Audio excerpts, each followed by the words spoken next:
अस्सलाम वालेकुम। आज का जो हमारा नेक्स्ट टॉपिक है लेक्चर 2, गैशियस एक्सचेंज चैप्टर है, बायोलॉजी 10th क्लास है।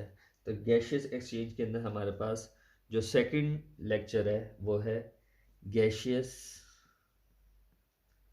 Exchange in plants. अब गैशियस एक्सचेंज प्लांट्स के अंदर क्या है? Plants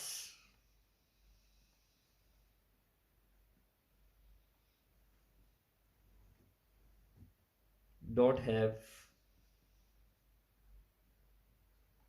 any organ or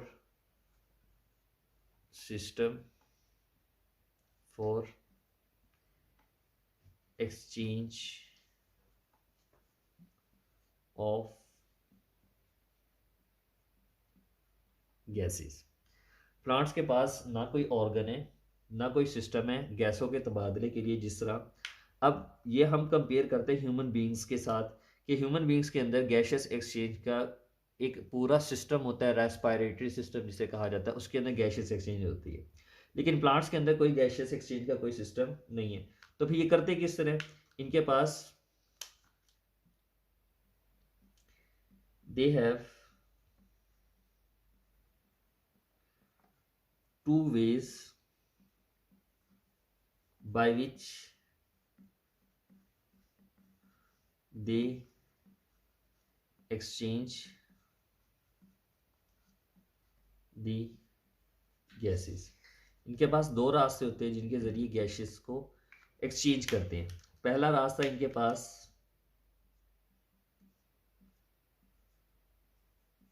leaves है, दूसरा रास्ता इनके पास स्टेम है। लीव्स के अंदर इनके पास मौजूद होते हैं स्टोमेटा, और स्टेम के अंदर इनके पास छोटे छोटे पोर्स होते हैं जिनको हम लेंटिकल्स का नाम देते हैं। अब हमारे पास लीव्स के अंदर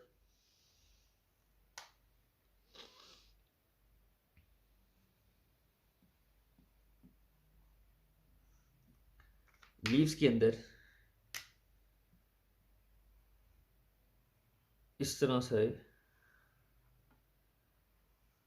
स्ट्रक्चर होता है जिसको हम स्टोमेटा, इस पूरे को हम स्टोमेटा कहते हैं। ये जो है इसके गार्ड सेल है, और दरमियान में ये जो सुराख है इसको हम स्टोमा का नाम देते हैं। अब हमारे पास प्लांट्स के पास दो सिचुएशंस होती हैं।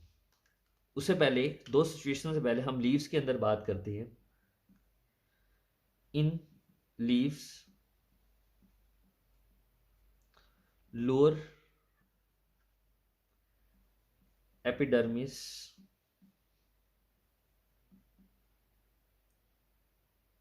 हैव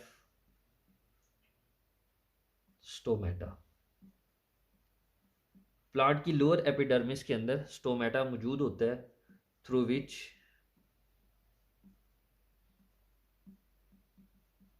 गैसेस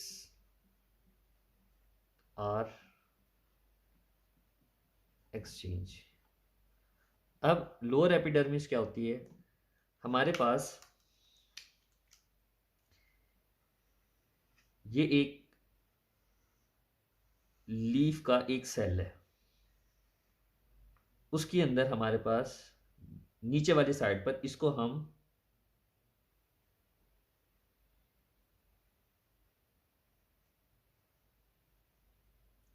लोअर एपिडर्मिस,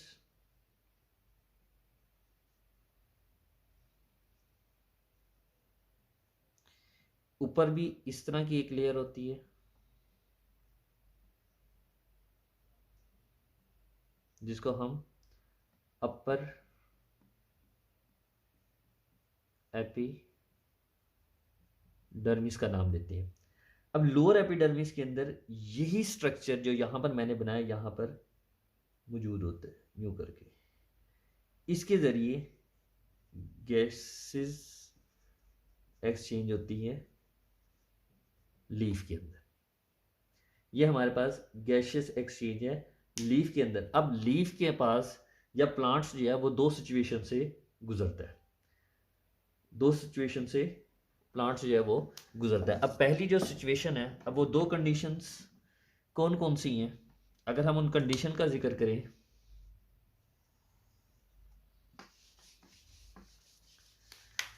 तो उन कंडीशन के अंदर हमारे पास पहली कंडीशन है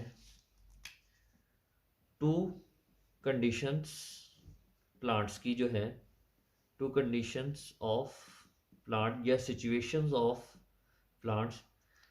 वो पहली है हमारे पास day time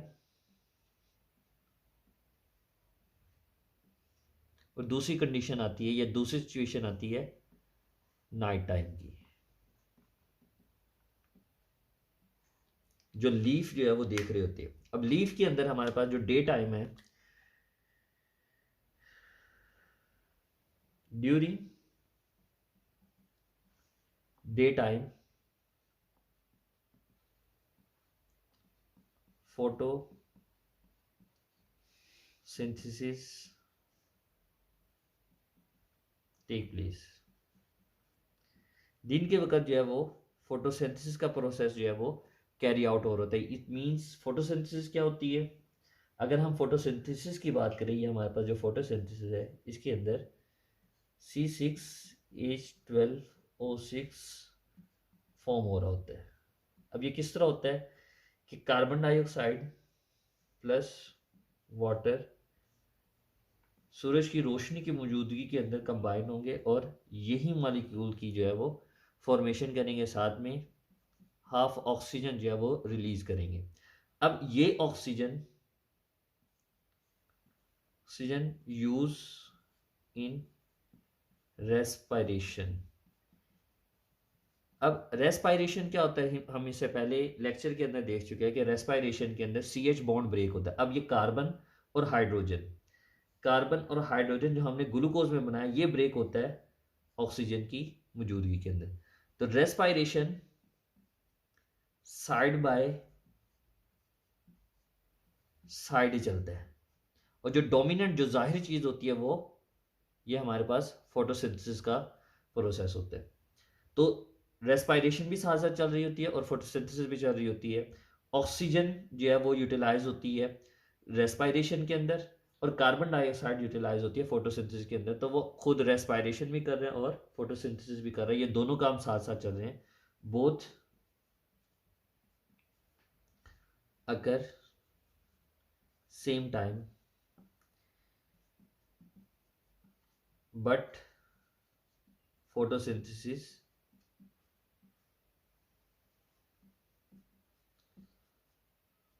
is more dominant। अब डोमिनेंट का मतलब जो जाहिर होता है, जो वाज़ेह होता है। तो रात के वक्त रेस्पायरेशन वाज़ेह तौर पर होती है और फोटोसिंथेसिस जो है वो दिन के वक्त वाज़ेह तौर पर प्लांट्स के अंदर हो रही होती है। अब हम नाइट की बात करें, एट नाइट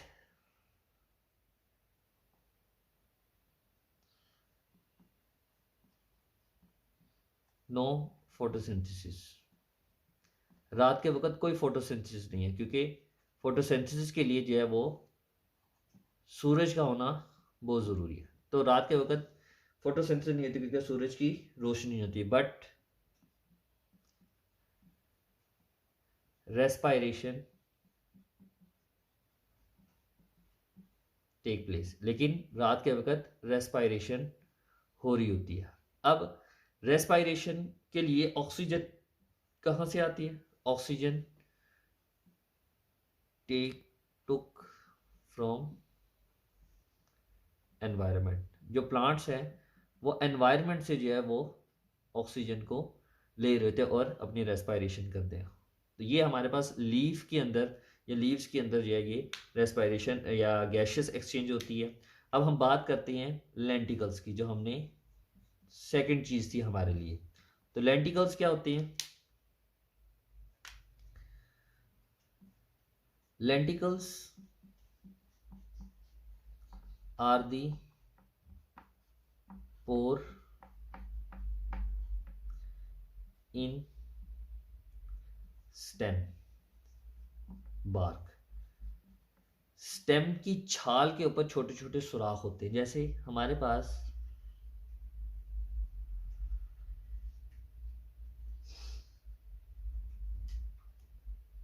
ये एक दरख्त है,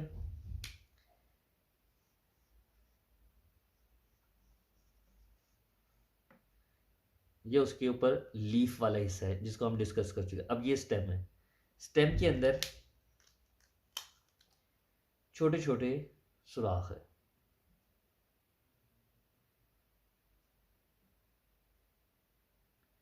अब इन सुराखों के अंदर, इन सुराखों को जो है वो हम लेंटिकल्स का नाम देते हैं, और इसके ऊपर एक छाल लगी होती है जिसको हम बार्क कहते हैं।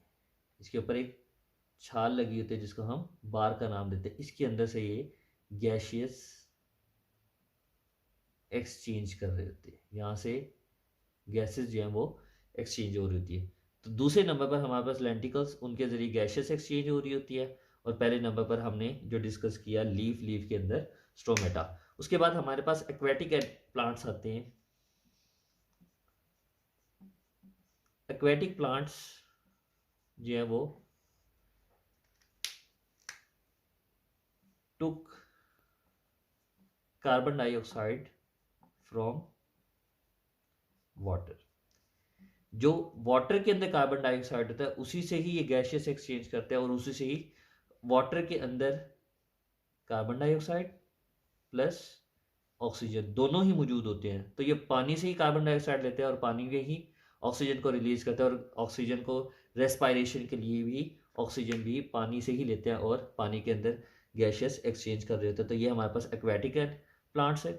और जो हमारे पास टेरेस्ट्रियल जो ज़मीन पर रहता है उसके अंदर लेंटिकल्स इंपॉर्टेंट है, और उनके अंदर लीव्स के अंदर स्टोमेटा मौजूद है। तो गैशियस एक्सचेंज ये हमारे पास आज दूसरा लेक्चर था। इंशाल्लाह कल जो है वो हम डिस्कस करेंगे एयर पैसेज वे, जो हमारे पास हमारा थर्ड लेक्चर है।